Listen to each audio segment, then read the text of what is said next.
বড় ভাইজান, আপনি এখনো বসে আছেন কেন? আপনি যান। জান মানে? আরে ও তো মালিকের বড় ভাই, তোকে দেখতে আসছে, ও কোথায় যাবে?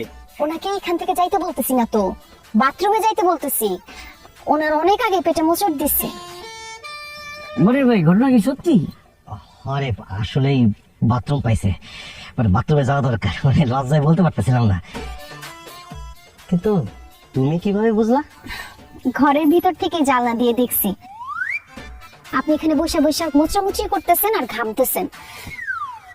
ভিতরে বাথরুম আছে, তারপরে পরে জিজ্ঞেস করবেন। আগে আপনারা কিছু খায় নেন। কি বলতেছো? হ্যাঁ, আগে তোমার লগে কথাবার্তা কই, তারপরে খাওয়া দাওয়া করা যাবে। না না না, আপনার না অনেক খিদা লাগছে? আপনি একটু আগে ভাবির কানে কানে বলতেছিলেন, ইস কেমন বাড়িতে মেয়ে দেখতে আসলাম, তারা তো বকবক কইরে যাইতেছে, কিছু খাইতে দিতেছে না। আমি বুঝছি আপনার খুব খিদা লাগছে, এখন খাবার সামনে আছে, খায় নেন।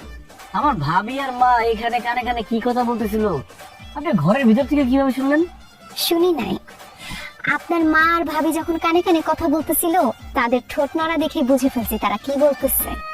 কি আমি ঠিক বলছি না? আপনাদের খিদা লাগছে। হ্যাঁ মা, ঠিকই বলছো। আসলে খিদা লেগে গেছিল তো, এই জন্য খিদা নিয়ে কথা বলছি। ওরে বাপ রে বাপ, এত দূর থেকে ঠুটনারা দেখে বুঝে ফেলাইলেন তারা কি কথা বলতেছিল।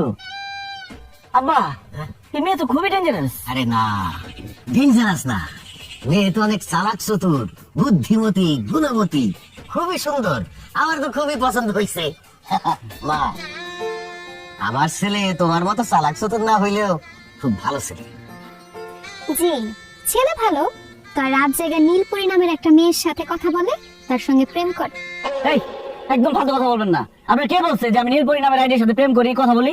কারণ নীলপরি আমার ফেকাইট। আপনার ব্যাপারে কিন্তু আমি আরো অনেক কিছুই জানি, বলবো।